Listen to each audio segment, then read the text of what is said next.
Son las 11:02 de la mañana en Canarias. Empezamos Atlántico Noticias mirando ahí al Congreso de los Diputados, donde hoy el presidente Pedro Sánchez ha respondido en la sesión de control a las preguntas de varios grupos parlamentarios. Una mañana que en general ha sido bronca, una vez más, con muchos reproches, y en la que Sánchez y el Partido Popular han vuelto a hablar de viviendas como ya ocurriera ayer en el Senado, en ese caso con Núñez Feijóo. Ambos partidos evidencian sus diferencias sobre el tema solo un día antes de que ahí mismo en el Congreso se vaya a aprobar la polémica ley de vivienda.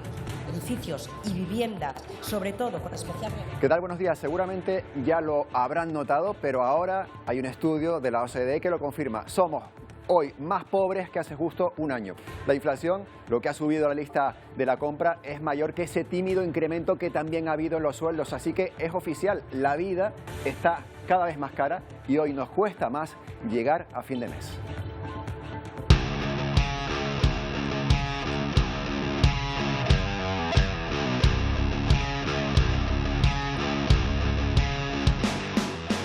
Bueno, los datos dicen que en España los sueldos de los trabajadores han subido, pero el incremento llega a un 3% de media. Si la inflación supera el 8%, pues no hace falta ser matemático para darse cuenta de que hemos perdido 5 puntos de nuestro poder adquisitivo. El informe también señala que casi el 40% de nuestros salarios brutos se van en impuestos y en pagos a la seguridad social. Y ojo, ahora que estamos con la renta, las retenciones y el IRPF nos dan una mordida que supera el 11%. Así están nuestras carteras, pero podría ser peor. En países como Bélgica, Alemania o Austria, los impuestos se disparan hasta el 50% de los salarios.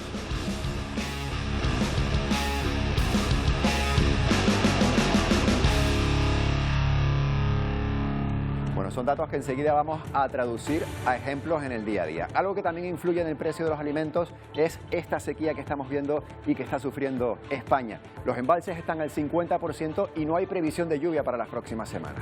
La situación es más grave aquí en Cataluña, donde por primera vez han tenido que cerrar el canal principal de Urgell. La Asociación Agraria Asaja avisa de que el 60% del cereal en España ya está perdido y los regantes piden más apoyo a las instituciones. Y volveremos a mirar hoy en Atlántico Noticias a La Palma para explicarles el porqué de imágenes como esta, de esas fumarolas en el entorno del nuevo volcán.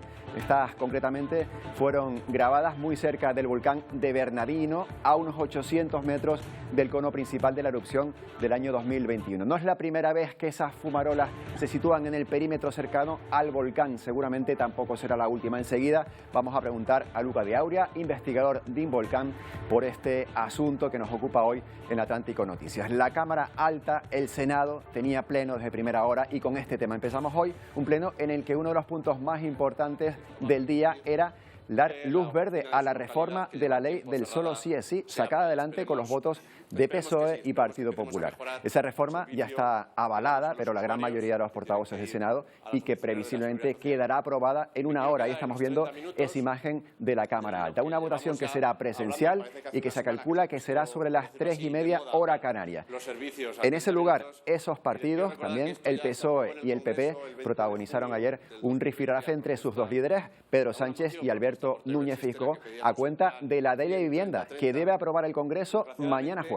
En la tramitación de la ley de telecomunicaciones cayó el primer 100, que eran los 100 megabits por simétricos de conexiones en todo el territorio. Bueno, veíamos esa imagen en directo desde el Senado y hemos conocido que respecto a enero, desde enero hasta abril en España se han constituido un 4,1% menos de hipotecas, 4,1% menos de hipotecas. Son datos del Instituto Nacional de Estadística. Ayer el Senado, precisamente, allí se habló de vivienda. Pedro Sánchez anunció la construcción de más viviendas y Feijóo le acusó de no haber construido ninguna hasta hoy, justo cuando empieza la campaña electoral de las elecciones de mayo, y a anunciar ahora un milagro, dijo Feijóo. El Gobierno, señorías, va a construir 20.000 nuevas viviendas públicas en terreno propiedad del Ministerio de Defensa a través de la empresa pública SEPA. Primero eran 20.000, después 100.000, después 50.000, después 43.000, hoy 20.000 más. Esto parece el milagro de los panes y de los pisos. Bueno, hablamos más sobre viviendas, en este caso sobre viviendas turísticas, con una polémica que nos sitúa aquí en el archipiélago y que nos va a contar enseguida Isiar Pérez. ¿Qué tal, Isiar? ¿Qué tal, Antonio? Sí, porque continúa la recogida de firmas de la plataforma de afectados por la Ley de Renovación Turística, que recordemos, pues vienen a denunciar que no pueden hacer un uso residencial de los que en su momento eran apartamentos turísticos. Hemos hecho un balance para intentar ver o esclarecer cuáles son las zonas turísticas que tenemos en Canarias. Tenerife, Gran Canaria, Fuerteventura y Lanzarote, porque las otras islas, La Palma, El Hierro y La Gomera, pues no tienen zonas turísticas declaradas como tal. Por ejemplo, en el caso del Hierro es muy difícil al ser reserva de la biosfera. Si te parece, Antonio, también vamos a ver más detalladamente, por ejemplo, el caso de Tenerife, porque en su vertiente sur es donde más zonas turísticas hay. Por ejemplo, nos encontramos con la de Guía de Isora, Deje, Abona o Las Américas, Los Cristianos. Pero también, Antonio, nos hemos fijado en otra isla, que es en Gran Canaria, y hemos encontrado algo muy curioso, porque si te fijas, Santa Cruz de Tenerife no está considerada como zona turística, sí lo está el puerto, aunque no lo veamos allí, pero en Gran Canaria encontramos que la zona de las canteras sí está declarada como zona turística, aunque comparte uso, es un uso mixto, uso residencial y uso turístico. Por ejemplo, en este caso vemos también, por ejemplo, en este caso, pues tenemos la zona del puerto aquí, no está considerada como zona turística, y por aquí tenemos también, creo que una base de defensa. Una base yo creo que se puede apreciar como la zona del puerto que está en esta vertiente de la capital de Las Palmas, Gran Canaria, no está considerada como turística, pero que buena parte de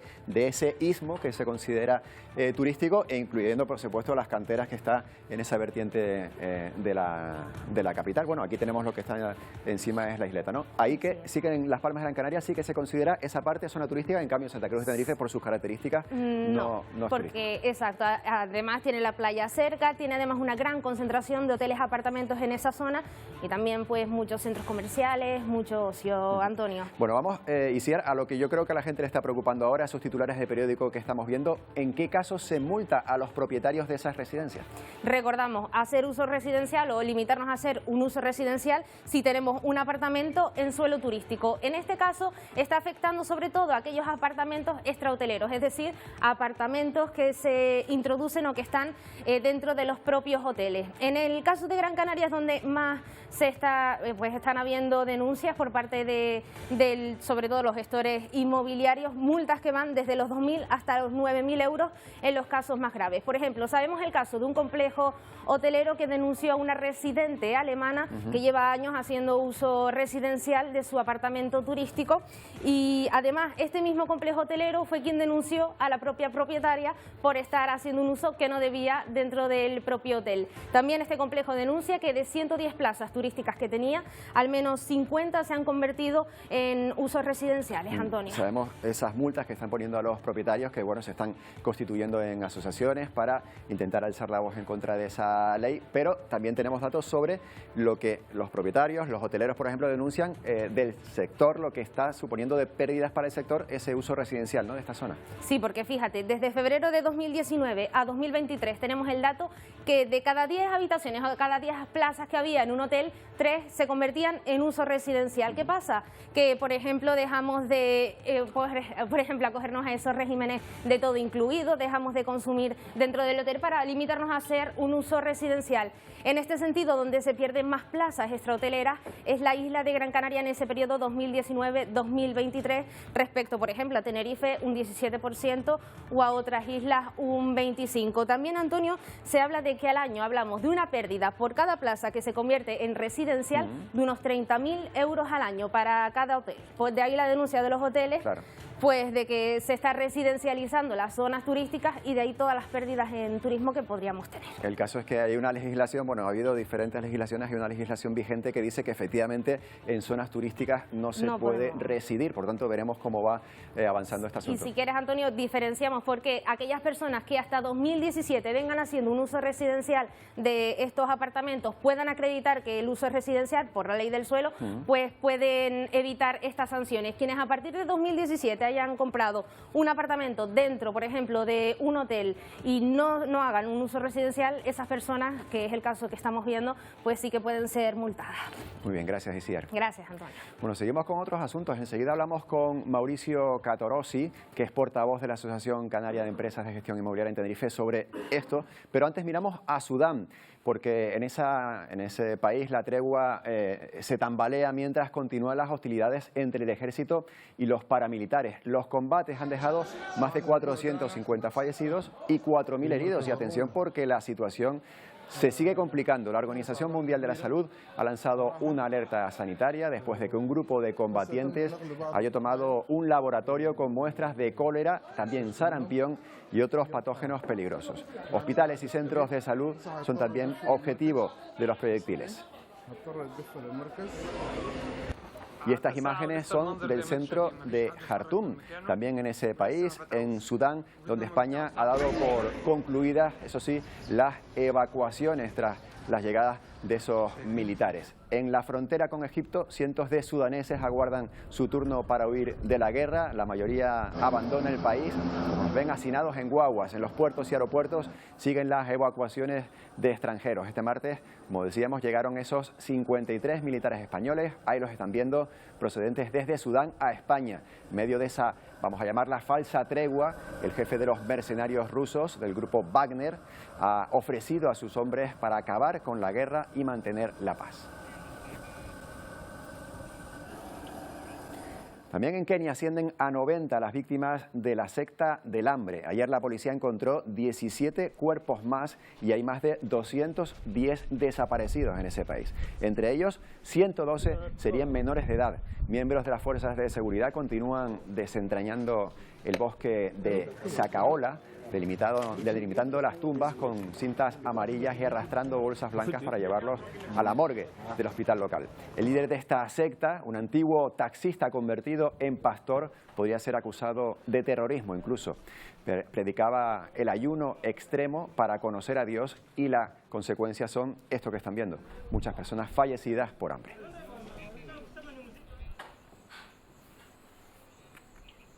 Bueno, el antiguo presidente de Rusia y aliado de Putin, Medvedev, vuelve a amenazar al mundo entero con una tercera guerra mundial. Escuchen. ¿Вас правда волнует климат до такой степени? Alojisen incluso es el actual vicepresidente del Consejo de Seguridad y declara, este martes lo hizo, que el mundo está enfermo y que se está al borde de una muy probable, dijo, nueva guerra mundial. Asegura que es la mejor participación de Ucrania entre Polonia y otros países que su ingreso en la OTAN o una nueva guerra. Medvedev avisa a los adversarios potenciales de Rusia de que no deben subestimarla en lo que se refiere al empleo también de armas nucleares. Y mientras Rusia amenaza con el uso de armas nucleares, las tropas de Putin siguen bombardeando zonas civiles en Ucrania. Al menos 2 mujeres fallecían y otras 10 personas han resultado heridas tras el ataque ruso a un museo en la región de Kupiansk, al noroeste de ese país. También en Bakhmut, Moscú asegura que los mercenarios del grupo Wagner siguen avanzando en su intento por controlar la ciudad, aunque las fuerzas ucranianas continúan resistiendo. Mientras sigue sin llegar un acuerdo para el que Rusia prorrogue ese acuerdo de exportación de granos. Posturas aún muy alejadas tras el primer encuentro entre la ONU y Rusia para extender el acuerdo de exportación de granos más allá del 18 de mayo. El ministro de Exteriores ruso asegura que dicho acuerdo contemplaba la exportación del cereal ucraniano y los fertilizantes rusos, pero asegura que las sanciones impuestas por Occidente mantienen a decenas de barcos rusos bloqueados en puertos europeos con 200 millones de kilos de fertilizantes en su interior. Lavrov afirma además que solo el 3% de los granos exportados ha llegado al tercer mundo, a pesar de que el acuerdo se concibió para aliviar el hambre y la escasez en esos países. Mientras, las protestas de los agricultores europeos se suceden. Ha sido un año muy seco, perdimos del 30 al 40% de nuestras cosechas. Las cosas empeoraron cuando llegaron al mercado grandes cantidades de maíz y trigo ucranianos. Los precios cayeron un 50%, asegura este agricultor húngaro. Las importaciones ucranianas han cambiado la situación, están listas para venderse a cualquier precio, afirma el propietario de una empresa búlgara de cereales. Polonia, Eslovaquia, Hungría y Bulgaria mantienen por ahora las prohibiciones a las exportaciones de los cereales y otros productos ucranianos. El gobierno polaco ya permite el tránsito de mercancías ucranianas hacia terceros países, pero los camiones deben llevar a partir de ahora estos dispositivos de seguimiento para evitar que la carga se quede en el país. Rumanía es el único de los estados colindantes con Ucrania que aún no ha impuesto restricciones a la espera de lo que decida Europa. Los ministros de Agricultura europeos han pedido esta semana en Luxemburgo reaccionar conjuntamente con una solución que no comprometa la solidaridad con el país vecino. La Unión Europea prepara una compensación de 100 millones de euros para los agricultores de los 5 países fronterizos con Ucrania. Volvemos a Canarias y retomamos ese análisis sobre la ley de renovación turística aquí en el archipiélago con Mauricio Catarrosi, que es portavoz de la Asociación Canaria de Empresas de Gestión Inmobiliaria en Tenerife. Buenos días. Buenos días. Bueno, lo que tenemos está claro que están poniendo sanciones, pero la realidad dice que hay personas que viven, que habitan, que hacen uso residencial de unas casas de su propiedad en zonas turísticas. ¿Hay que cambiar la legislación para permitir a esas personas que sigan viviendo ahí? Desde nuestro punto de vista es necesaria una modificación para evitar pues todas estas sanciones que se están produciendo en este momento. No se trata de prohibir tajantemente ni una cosa ni la otra.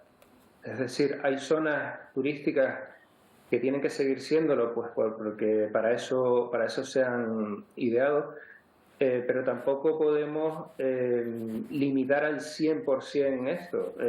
Nos tenemos que dar cuenta que hay usos en estas zonas que podrían ser beneficiosos incluso para las zonas turísticas. Hay trabajadores que tienen que vivir cerca de las zonas de trabajo, las zonas turísticas.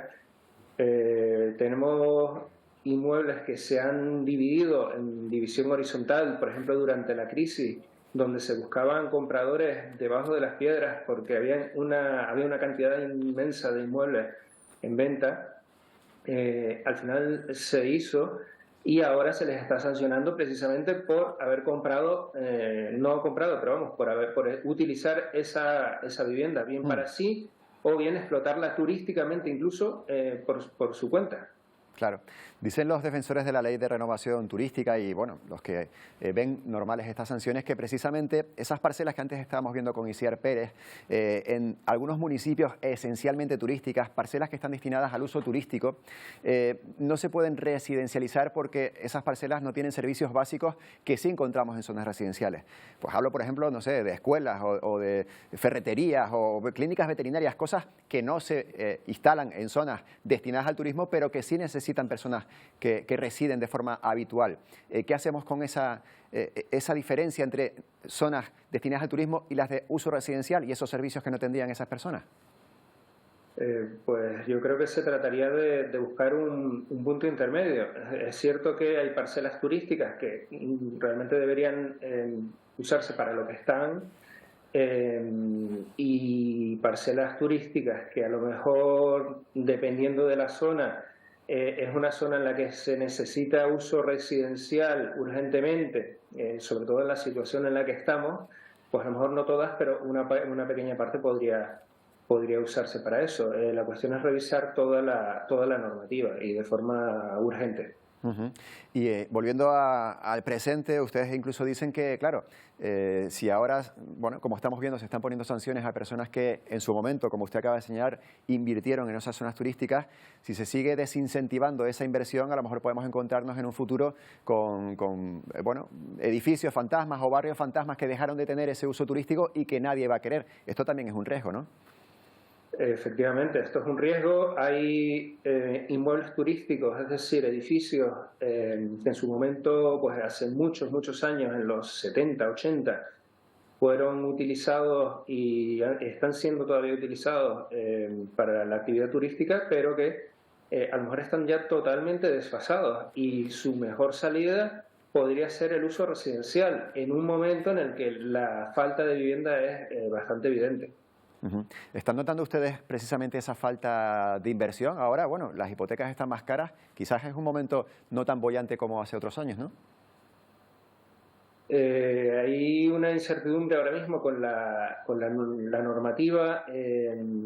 y hay pequeñas inversiones, hay pequeños constructores y pequeñas obras, tanto en la provincia de Las Palmas como en esta, en Santa Cruz de Tenerife, pero sí, falta mucha más inversión, falta muchísima más inversión para poder hacer frente al uso residencial principalmente. Pues Mauricio Catarossi, gracias por habernos atendido esta mañana.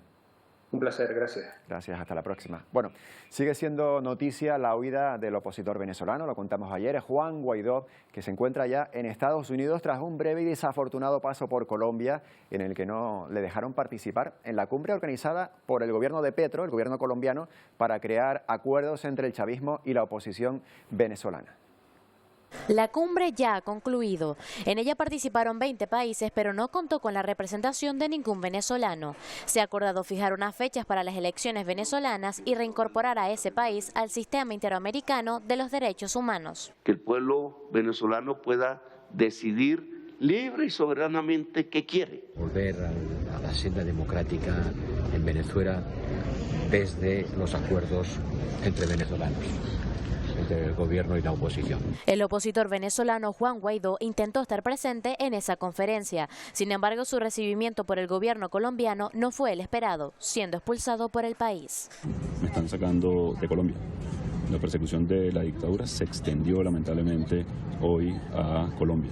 Lamentablemente, cuando fue el canciller Levy que invitó a escuchar a la oposición.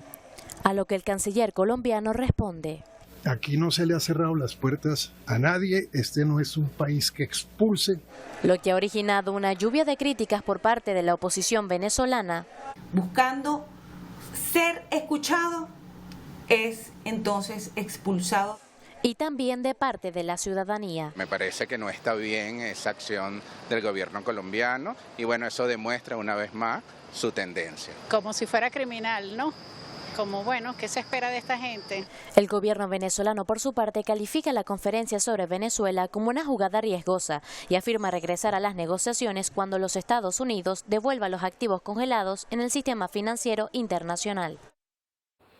Algo más al norte, en México, 6 migrantes y un activista se han cosido la boca de esta forma que están viendo para exigir documentos que les permitan cruzar el país. Ha ocurrido durante una protesta en Chiapas y forman parte del contingente conocido como Via Crucis Migrante.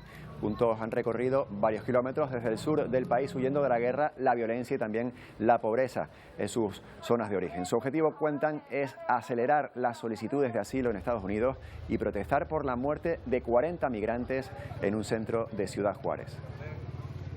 No queremos que más gente muera, no tenemos cómo seguir caminando porque sabemos que ese país es peligroso, podemos ser secuestrados, podemos ser robados, extorquidos y no tenemos más cómo. La única manera que tenemos ahora es protestar. Pedimos que nos ayuden y si no nos pueden dar, aunque sea el buque, tanto pedimos para llegar a nuestro destino, pedimos el permiso, que es lo más importante.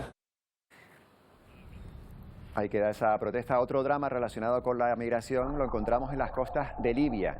La Guardia Costera ha recuperado los cuerpos de 11 migrantes ahogados, entre ellos un niño, tras naufragar en aguas del Mediterráneo. Según uno de los supervivientes, en la embarcación viajaban 80 personas. Durante el primer trimestre se han registrado la cifra más alta de fallecidos desde el año 2007, con un total de 441 víctimas en esta zona del mundo.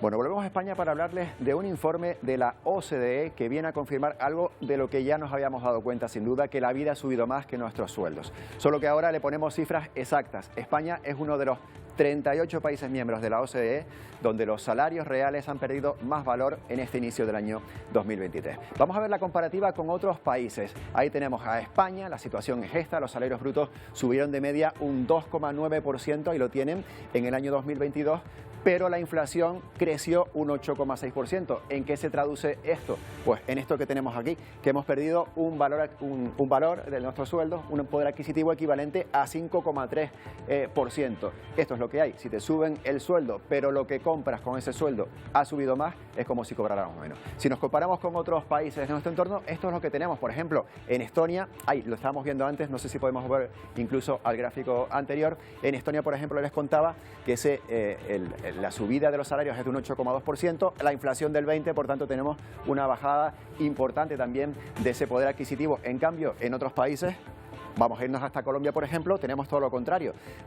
Se han subido los salarios más que lo que ha subido la inflación, por tanto, tienen un poquito más de poder adquisitivo. Y ahora sí vamos a ver el gráfico que estábamos viendo, porque buena parte de nuestro salario bruto se va en impuestos. Este informe de la OCDE también pone una cifra al porcentaje de sueldo bruto que se nos queda por el camino entre impuestos y seguridad social. Es ese que ven ahí, 39,3%, prácticamente 4 de cada 10 euros de nuestro salario se va a esos impuestos. Y ahí estamos un poco por encima de la media de la OCDE, pero para ver el vaso medio lleno vamos a fijarnos en estas cifras. La media está en el 34,6%, un poco más arriba, pero por ejemplo, si nos fijamos en Bélgica, está en el 52,6%. Prácticamente la mitad del sueldo de los belgas se van en los impuestos que pagan a la seguridad social y también en los impuestos que pagan a otras instituciones. Así que, bueno, el vaso medio lleno, más que medio vacío, lo podríamos ver en España. Sobre esa pérdida de poder adquisitivo en España, hablaron ayer en el Congreso, en el Senado, tanto Feijóo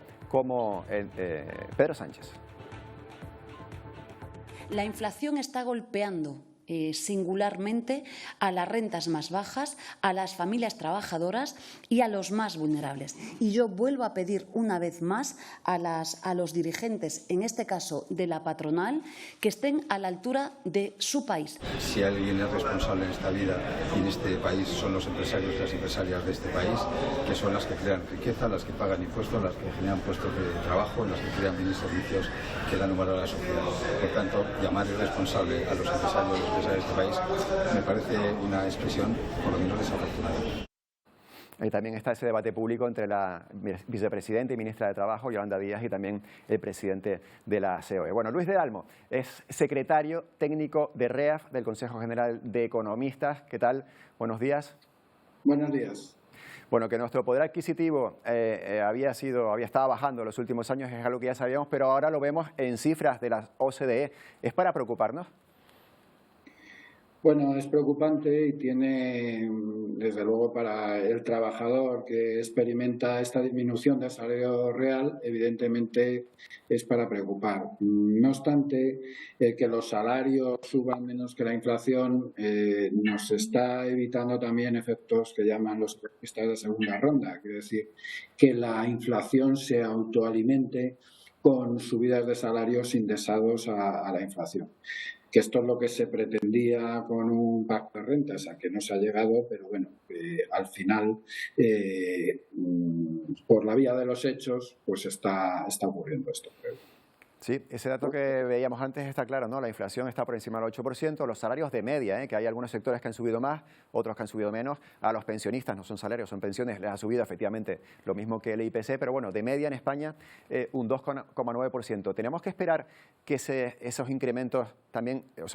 diferencias también las notemos durante el año 2023, 2024, o poco a poco, como usted dice, y como veíamos a la ministra de Trabajo insistir, esa subida de los salarios se equiparará más a la inflación. Hombre, lo previsible, y por ejemplo aquí las previsiones del AIREF, es que la inflación se limite bastante en el año ya 2023 y bueno, se prevé, por ejemplo, que la inflación sea un 4,2%. También es previsible que los salarios en las negociaciones salariales se reaccione a esta pérdida y bueno, a lo mejor suban como el año pasado, la inflación este año va a ser menor, con lo cual ese gap, digamos que se reduciría. Eso sería lo deseable, que los salarios recuperaran el poder perdido, pero escalonadamente y en el futuro, a medida que la inflación se vaya controlando. Eso sería lo deseable, sobre todo para eso, para que no se nos monte una espiral inflacionista, ¿no? Uh-huh. Y paralelamente a este dato de los sueldos, también tenemos el de la cantidad del sueldo bruto que se va a impuestos. En España, yo lo acabo de señalar, estamos en el entorno del 40% de lo que cobramos, bueno, de lo que pactamos con la empresa, ¿no? Que es sueldo bruto, que después no nos llega tanto a nuestra cuenta bancaria. Pero bueno, 40% es una cifra que está, por lo menos, por debajo de otros países europeos. No sé si esto tiene trampa también. No, no tiene trampa. Esto es así. En nuestro caso, lo que se va en impuestos estrictamente o propiamente dicho es menor que en otros países, o por lo menos en los países, digamos, de la Unión Europea. Y, sin embargo, las contribuciones a la seguridad social son mayores en nuestro país que en otros. Pero ahora mismo ese coste salarial de seguridad social pues es muy difícil de reducir, porque ya sabemos en fin, el sistema de pensiones que tenemos y las tensiones a las que está sometido. Hay gran parte de ese coste de la seguridad social que lo asumen las empresas y la OCDE también pretendería que ese coste bajase. Usted dice que eso no se puede reducir, ¿eso es así? Pues eso por el momento es muy difícil de reducir porque bueno, tenemos un sistema de pensiones que es de reparto.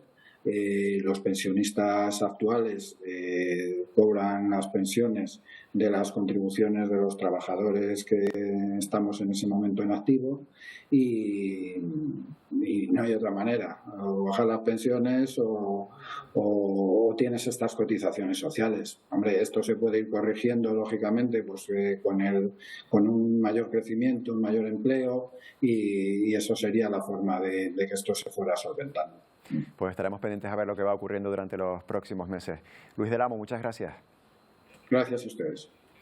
Bueno, hablamos del endurecimiento de la política migratoria que va a volver a ser uno de los pilares del programa electoral de Donald Trump si finalmente es el candidato republicano para las elecciones de 2024 en Estados Unidos. El actual presidente Joe Biden hizo pública ayer su candidatura a la reelección, pero lo que estamos es ante lo que podría ser la revancha entre dos candidatos que según las encuestas no contentan ni siquiera a los votantes. Nothing more sacred. That's been the work of my first term, to fight for our democracy. El presidente Joe Biden dará la posibilidad de una revancha a Donald Trump en 2024. Con este vídeo, que comienza con las imágenes del asalto al Capitolio por parte de los simpatizantes de Trump tras perder las elecciones en 2020, el mandatario demócrata anunció su candidatura a la reelección.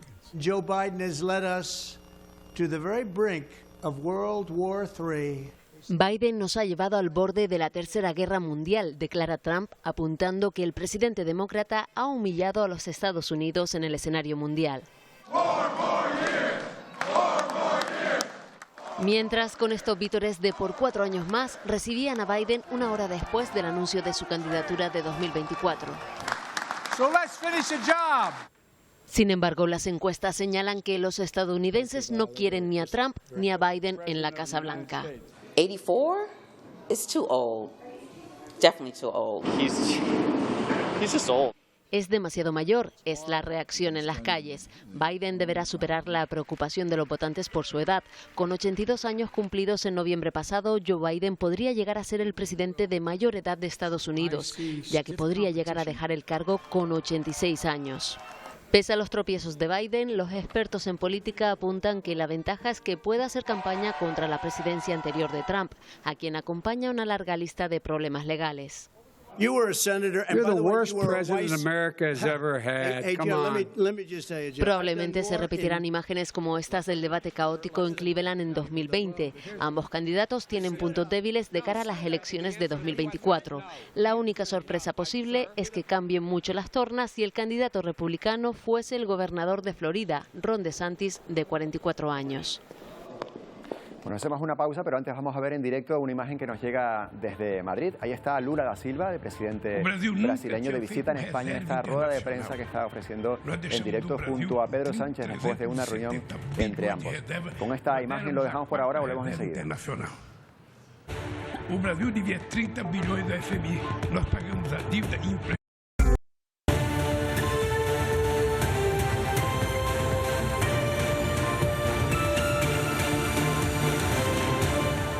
Son las 11:38. Hablamos ahora en Atlántico Noticias de la inteligencia artificial, que no solo ha llegado para quedarse, sino que ya puede incluso sustituirnos en muchas de nuestras funciones. Uno de los ejemplos de más controversia está generando el sistema del chat GPT. Este sistema toma enormes cantidades de datos y está entrando para mantener incluso conversaciones con cualquier persona y en cualquier idioma. Se trata de la herramienta más comentada porque abre muchas incógnitas sobre si este aprendizaje automático degradará incluso nuestra propia inteligencia. Bueno, Carlos Alberto González Delgado es el corrector de estratégica de datos y sostenibilidad y también es subdirector de la cátedra Caja 7 de Big Data, Open Data y Blockchain. Buenos días. Hola, muy buenos días, Antonio. ¿Cómo estás? Muy bien, ¿qué tal por ahí? Yo acabo de decir algo que me he quedado yo pensando incluso en esa frase. Acabo de decir que la inteligencia artificial podría incluso hacer que la inteligencia humana disminuyese. ¿Esto puede ser? Bueno, a día de hoy es imposible. La inteligencia artificial no puede sustituir a la inteligencia humana. Lo que lo va a hacer es complementarla, nos va a hacer mejor trabajo y de más calidad. Un ejemplo lo vemos en la historia. Cuando aparecieron las calculadoras, pues había gente que sumaba a mano. Y después vino la calculadora y sumamos con la calculadora. Lo importante, el trabajo que se sustituye, no es decir que hay 45. Lo importante y que no va a ser la calculadora es lo que hacen las personas. Es decir, lo que significa ese 45 en el contexto. Pues venido a la inteligencia artificial, es exactamente igual. Nos va a hacer más productivos, va a ser un trabajo más básico para que esté entrenado, pero de momento, por lo menos, nos va a complementar, no nos puede sustituir.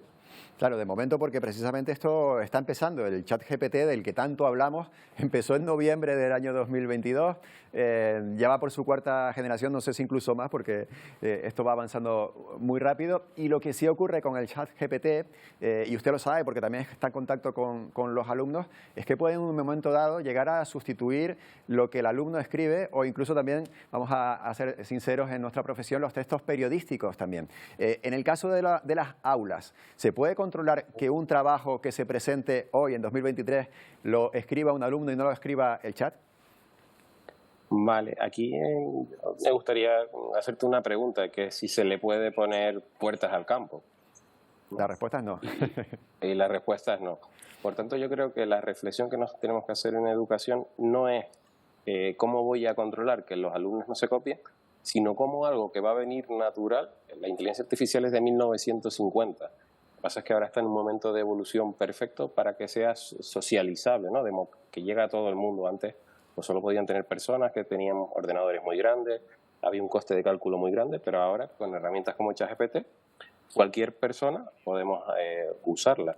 Por tanto, sobre educación, si pensamos en el sistema tradicional que yo me tengo que memorizar algo y decirlo de memoria, pues esto no va de esto. La inteligencia artificial, por ejemplo, un profesor, ¿en qué lo puede ayudar? Imagínese usted que usted es el mejor profesor de matemáticas que hay. Y es el mejor. Y esto de lenguaje, de inglés, de sociales. Y esto la inteligencia no lo va a sustituir. Pero puede que usted no le hayan dado estudios de otras habilidades que hay que tener como profesor, porque tiene que hacer planificación escolar, tiene que reunirse con los padres. Bien, pues la inteligencia artificial, por ejemplo, le puedes preguntar a ChatGPT que te dé 5 consejos para tratar con un padre que porque no sabes cómo trasladarle un problema. Claro. Por tanto, todos los profesionales y en todas las profesiones podemos hacer uso muy prácticos. Pues nos fijamos ahora de eso. Estamos en abril del año 2023. El mensaje ahora mismo es que el ChatGPT nos puede complementar. Carlos Alberto, muchas gracias por habernos atendido. Nada, muchas gracias a ustedes. Gracias, hasta la próxima. Bueno, vamos ahora hasta el plató de Ponte al Día para ver qué nos traen hoy Wendy y Pedro con este programa que empieza, ya lo saben, a las 12 en punto. ¿Qué tal, Pedro? ¿Qué nos cuentan? Wendy. Hola, ¿qué tal, Antonio? Muy buenas. Buenos días, pues les vamos a contar muchas cosas en este miércoles 26 de abril, hoy día que se conmemora, pues bueno, ese Día Internacional de la Concienciación sobre el Ruido. Vamos a estar con los vecinos de las inmediaciones de la calle Montevideo, en Las Palmas de Gran Canaria, que bueno, de forma insistente han denunciado ya la situación que viven de ruido prácticamente todos los fines de semana, aseguran que está afectando a su salud y que es insostenible seguir viviendo, pues bueno, con esta contaminación acústica. Esto Esto por un lado. Y por otro, vamos a darle buenas noticias al sector primario de Canarias, porque 12.600 profesionales de este sector se pueden beneficiar de una rebaja del 25% del IRPF y así pues poder ahorrar en su factura. Vamos a conocer reacciones, pero más asuntos. Claro que sí, más asuntos. También abordaremos el dolor crónico, la prevalencia del dolor crónico en Canarias, que afecta a un 27% de los canarios, especialmente a las mujeres. Abordaremos este asunto para saber qué es el dolor crónico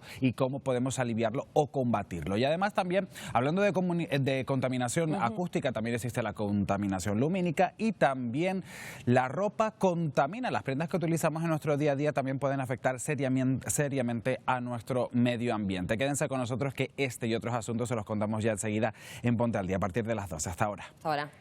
En 15 minutos estamos con ustedes ahí en Ponte al Día. Bueno, recibimos a Emilia González, con quien nos vamos a ir en busca de fumarolas en La Palma. Emilia, ¿qué está pasando? ¿Qué tal? Buenos días, Antonio. Mira, pues luego nos lo va a explicar el investigador, pero vamos a ver esas imágenes que han llamado la atención estos días, porque se han visto fumarolas en el entorno del volcán de Cumbre Vieja. Ahí las vamos a ver.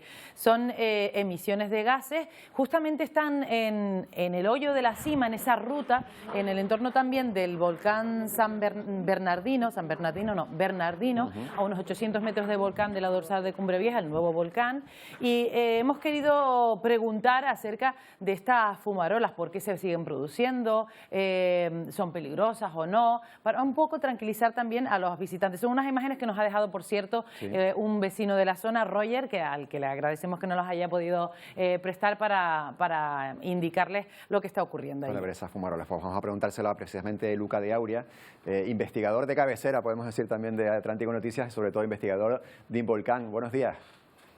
Hola, buenos días. ¿Tenemos que preocuparnos por esas fumarolas que estamos viendo en algunas imágenes en el entorno del volcán de Cumbre Vieja en La Palma?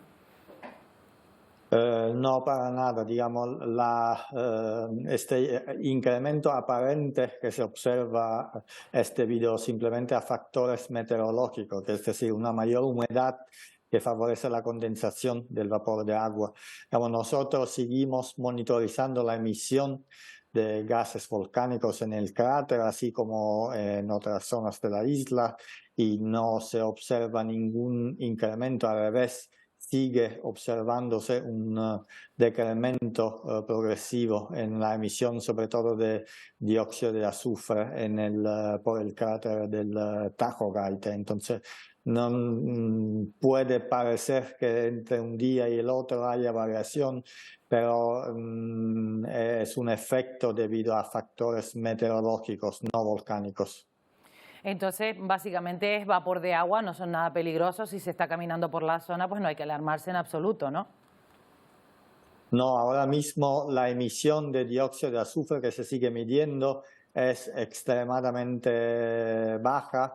Después de la finalización de la erupción ha seguido bajando y ahora hasta tuvimos que desarrollar técnicas nuevas, que la concentración es tan baja que tuvimos que inventarnos una técnica nueva para medirlo a través del utilizo de drones, pero estamos hablando de una cantidad que tiene ahora mismo un interés solo científico, no representa peligro ninguno. Si nos fijamos en cambio en Puerto Naos, Las Bombillas, estos núcleos que sí que tienen gases incompatibles con la vida, los datos que están tomando ahora, los últimos, ¿qué nos dicen en esos lugares? Desgraciadamente allí, al revés del cráter, no hay ninguna evidencia de una disminución. Los valores de dióxido de carbono emitido en diferentes puntos de esta zona sigue siendo muy alto y las concentraciones no muestran un signo claro de disminución. Este es un problema muy, muy serio, pero todavía no se ve ninguna evidencia de una finalización de este peligro volcánico a corto y medio plazo, desgraciadamente.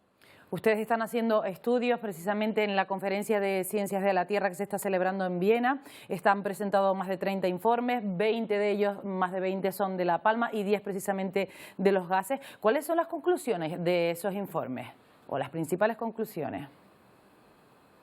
Bueno, la principal conclusión es que claramente estos gases son de origen volcánico, digamos, tienen características geoquímicas que no dejan lugar a duda, son gases de origen volcánico y son gases que tienen su fuente en el interior del volcán, donde hay esta cámara magmática que sigue enfriándose y liberando dióxido de carbono, un dióxido de carbono que se disuelve en las aguas superficiales del volcán y que después se libera a una temperatura que es temperatura, digamos,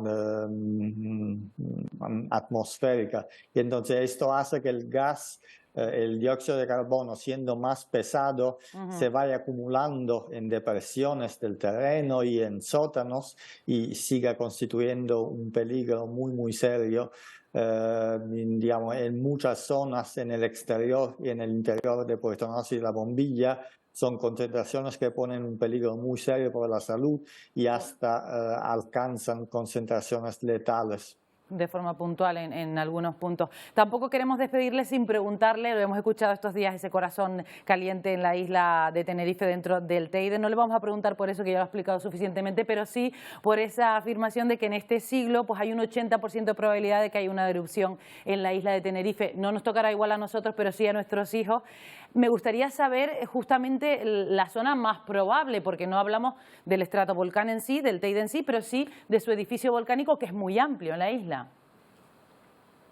Sí, la probabilidad es un poco inferior al 80%, hablamos del entre 60 y 70%, pero sí, es una probabilidad muy alta y simplemente utilizando el registro histórico y prehistórico de las erupciones ocurridas en la isla de Tenerife, la zona más probable es la dorsal de noroeste, que es decir, la zona que va desde las Cañadas hacia Santiago del Teide, donde ha habido el mayor número de erupciones en los últimos miles de años. Pero claro, es una probabilidad. Una erupción puede ocurrir en esta zona, así como en la dorsal del noreste, que va desde Izañas hacia la Esperanza, o en el mismo edificio del Teide. Pero, por cierto, es muy probable que en el próximo siglo haya otra erupción en Tenerife. Luco Adiauria, muchas gracias por habernos atendido y nos quedamos con ese Esperemos estar preparados, ¿verdad? Gracias, hasta la próxima. Gracias. Gracias a ustedes. Bueno, esto es para dentro de mucho tiempo, durante el próximo siglo, pero ahora, para mañana, previsión del tiempo. Venga, para mañana mismo. Mira, lo que vamos a tener es casi lo que hemos tenido hoy. Vamos a ver la imagen de satélite porque hay un frente que lo tenemos bastante lejos, no nos va a traer nubosidad. Es una pena porque se va a ir subiendo, no nos va a dejar apenas nubosidad ni humedad. Vamos a tener cielos bastante despejados como lo que hemos tenido hoy, temperaturas que ya van de 26, 27, 28 grados para arriba. No vamos a tener los 36 grados de Xàtiva, por ejemplo, en Valencia, pero sí que vamos a tener calorcito en los próximos días. Tenemos esa borrasca que no nos afecta, tenemos esta cuña anticiclónica y en los próximos días esa borrasca se va a ir a la península, va a enfriar el tiempo el fin de semana, esa masa caliente se va a achatar y nos va a entrar el calorcito a nosotros. Más de 30 grados, algo este fin de semana.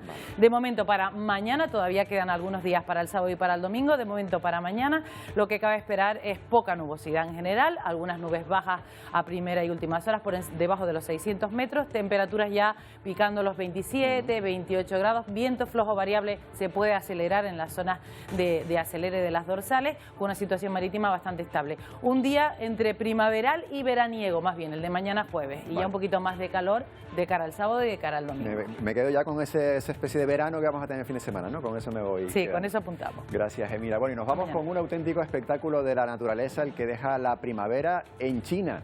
Flores de todas las fragancias y colores se pueden ver en el Parque y Jardines de Pekín, de su capital. Un espectáculo que atrae a locales, como están viendo, y también a visitantes. De hecho, son muchos los turistas que acuden a la capital de China para disfrutar de la floración durante esta época del año, en la primavera, y también a sus montes cercanos. Con estas imágenes tan bonitas de China, de ese país, del gigante asiático y de su capital, lo dejamos por hoy. Ya saben que volvemos mañana a las 11 en punto con otra edición de Atlántico Noticias. Adiós.